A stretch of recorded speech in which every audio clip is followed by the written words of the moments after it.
it all behind you. I said, take down everything that stands in your way. Don't stop believing it'll work out again, my friend. Stand out and be a part of everything good. Wake up, you're gonna be all that you should. Try out all the things you always wanted to be. You'll see, 'cause I know what I know, that you've got it in you, and I see that you are a winner.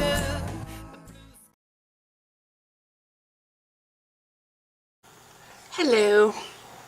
Okay, so for the few of you who are my people, my regular faithful readers, listening to me read chapter after chapter, and those of you who are not and who are patiently waiting for me to put up something related to my thoughts about other things or whatever, atheism, thank you for sticking it out. This is my I want to go with this while the momentum is with me. It was a huge undertaking for me, the idea of having to put all this back, especially now that I see parts of it are missing, and I'm like, well, shoot, you know. But in a way, it's kind of like, it gives me the chance to write new stuff, which requires even more creativity that I haven't really been, you know, it's like I have a muscle that I haven't used. It's like what creativity is, or any kind of creativity. If you don't use it, you lose it. So reading and rewriting, excuse me, I still have my cold, is huge as far as helping me get that muscle back in shape again. But writing something completely new is going to be it's going to require more from me, more creative skills, more effort. I have already written something new. It's coming up in I believe it's chapter 37. There's a whole new scene in that chapter that I wrote from scratch that I like, pretty much. But anyway, I just want to talk a little bit about the conflict, when you're writing characters and you're writing different personalities. You know, I think writers, to write different personalities, have to tap into themselves a little bit to get, you know, the basic characteristics of those characters. But you have to stay true to the characters too. And when you have characters that you're trying to stay true to, it's kind of difficult when they're put to the test. And you know, they have to wrestle with their own morality, their own code of valor, or whatever, their own honor, their own sense of honor and right and wrong, you know, having to weigh, having to judge. You know, again, the writer has to kind of tap into what they feel themselves, I think. At least I do. I don't know, maybe a more professional writer doesn't have to, but for me, I kind of do. So along with the fact that I wrote myself into a corner with this book originally. I had to add elements to write myself out of the corner. One of the elements was Lord Argus the ghost. When you have magic that is so powerful and another magic that is so powerful, and they're in close proximity and they cannot touch, but you have to somehow have some big battle at the end on a planet where, if this power even touches it, you know, it's kind of like a corner. That's a huge corner to write yourself into. How do you defeat this bad evil thing without the wreckage of the battle destroying the planet, you know? So that was the corner that I had written myself into, and I had to kind of fumble my way around, going back and rewriting and adding things to find a way for it to still work. You know, and probably a more experienced writer would have thought all that through before they even wrote the book. But I wrote the book, and then I'm halfway through it going, oh God, now what? You know, and I had to go back and, okay, what, you know, basically flesh out the story more to make it work. So now I'm in a situation later in these later chapters with Tarek, who is near and dear to my heart. I don't know if he's my favorite character, but he's certainly in the top 3. Tarek having to be King Solomon now. He's having to play the judge. He has to, there's no legal system. They're out in the woods, and his city is gone. Kitterin is gone, so he can't really just march her back to some city and say, here, this woman did this, take care of it. You know, it's basically he has the final say. He's in charge of this little group, and what she did was a crime against humanity, but it was a crime against his own family. So having to have Tarek react as Tarek would react, as opposed to how Galen would react, or Pony, or, you know, myself even, I had to come up with a realistic reaction from Tarek. And then I had to have Tarek do something very difficult, and that would be judging something, a situation that is bigger than he is. He's not a judge. He's not even a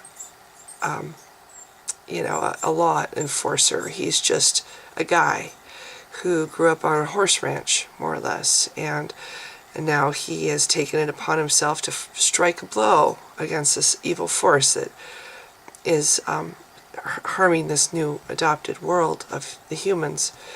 So I had a lot of fun writing. I'm still kind of working on it, but chapters 35, 36, 37 kind of deal with Tarek's inner battle and his having to cope with this new thing that's been put in his lap, that he has to try to come up with a solution that he can live with.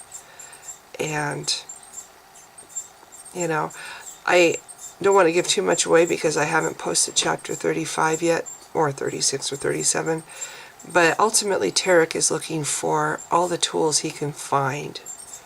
You know, he doesn't have he didn't even really ever have a decent army. He just had a group of guys that was a large group of guys, and most of them perished. And now he's down to just a little group of guys, you know, and that's it. And they're basically going, instead of waiting to fight battles, they're trying to go by stealth into where Malian is to bite. Yeah, I'm barely awake. To fight him, to find a way to destroy him. That's the goal now, is this little group of people. So Tarek doesn't have a hell of a lot of weapons. He doesn't have a lot of weapons. He has an adolescent giant who is high-strung, and she tends to do things without thinking, and very emotional driven. He has a young man who doesn't even know how to wield a sword or ride horses. That would be Galen. Doesn't know how to ride horses. Tarek's been too busy to teach him. And he doesn't know how to wield a sword. He's just a guy, you know, he's gone through, he's not, you know, he's probably small for his age, because in situations where children are severely neglected, they don't thrive. You know, Galen spent his whole life with this man who hated him.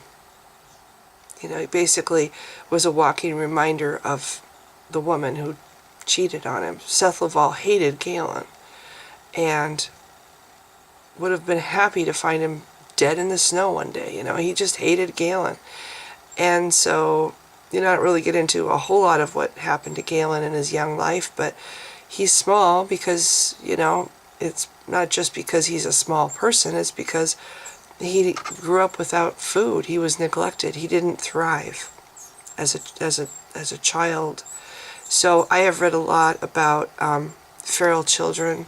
Not to say that Galen was ever feral, but children who are severely neglected, who are locked in closets and not allowed to interact like normal children. They're denied food for days and days and days, sometimes weeks.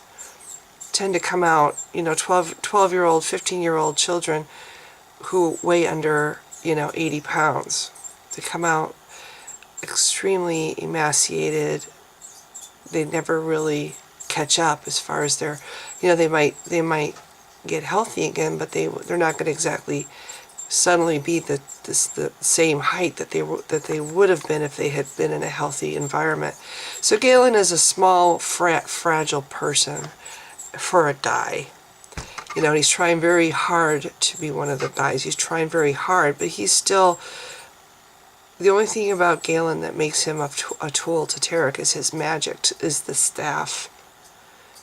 So for Galen to say, I am the singer, he's finding the fact, he's discovering that he has a use, that he has a strength, that he can do something and make a difference.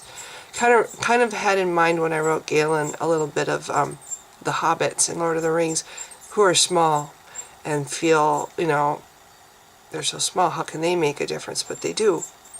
So Galen is not much of a tool for Tarek all by himself, but with the Halram and the staff, he's a huge tool. So Tarek has that. He has that.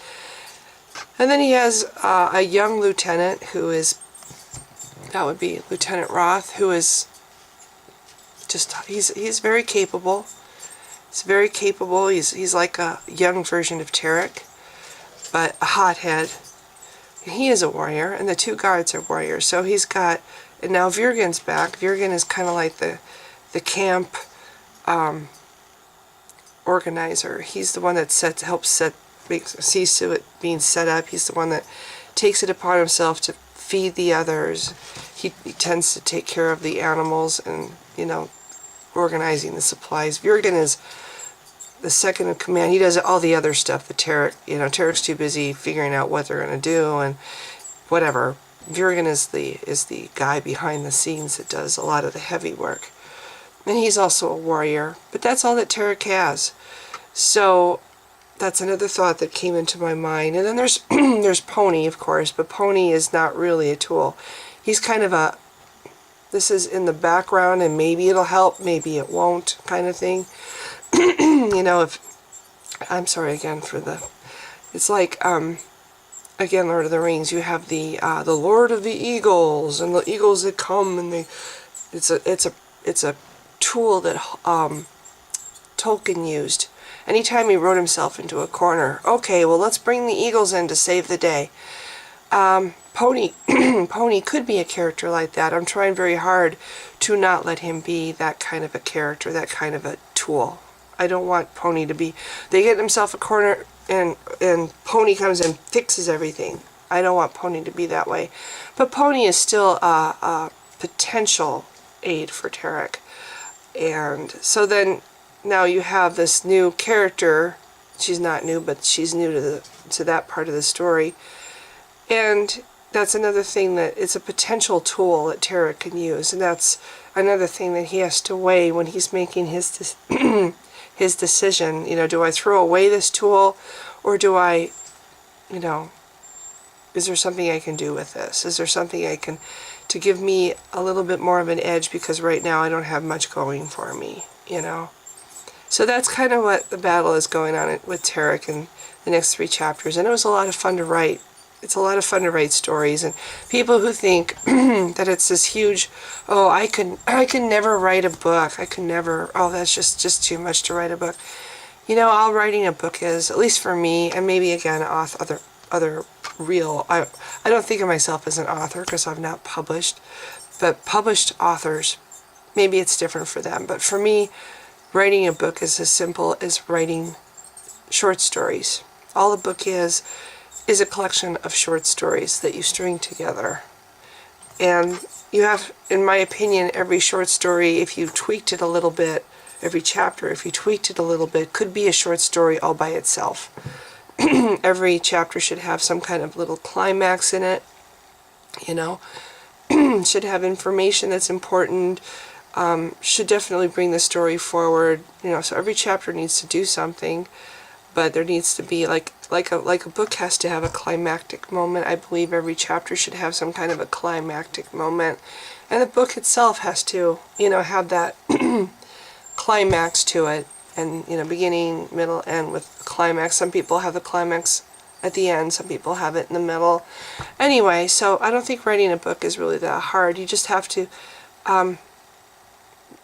just like the reader who is interested in the characters, the writer needs to be interested in the characters. You need to come up with characters that you really like. You have to basically fall in love with those characters, and it's kind of, it's really fun. I think it's just like, it's kind of like role playing, only you're doing it by writing these characters and stuff. But in a way, it's kind of like role playing. You get to decide who does what happens, and it's kind of a power trip in a way. But yeah, writing a book isn't really that daunting if you break it down. It's just, even just writing a scene, never mind a whole chapter. If you have this scene in your head of something and you think it's a really cool scene, you write the scene, and maybe that becomes part of a chapter later on. So anyway, people who think they would want to write and they have written short stories, I encourage them to. If you like characters in your short stories done, and you still like that character, you still kind of want to write that character, try writing a bunch of short stories about that character, and maybe you can use those short stories and incorporate them into a book. And that's really all it is. At least this is how I write, and it's not a stressful thing either, because it's so much fun.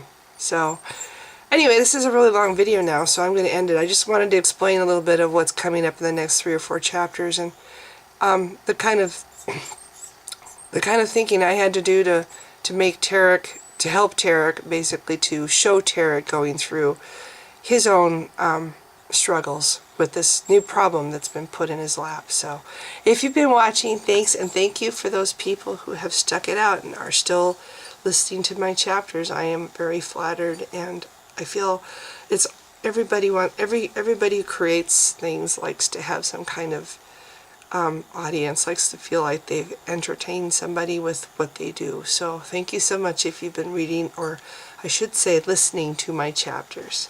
Bye.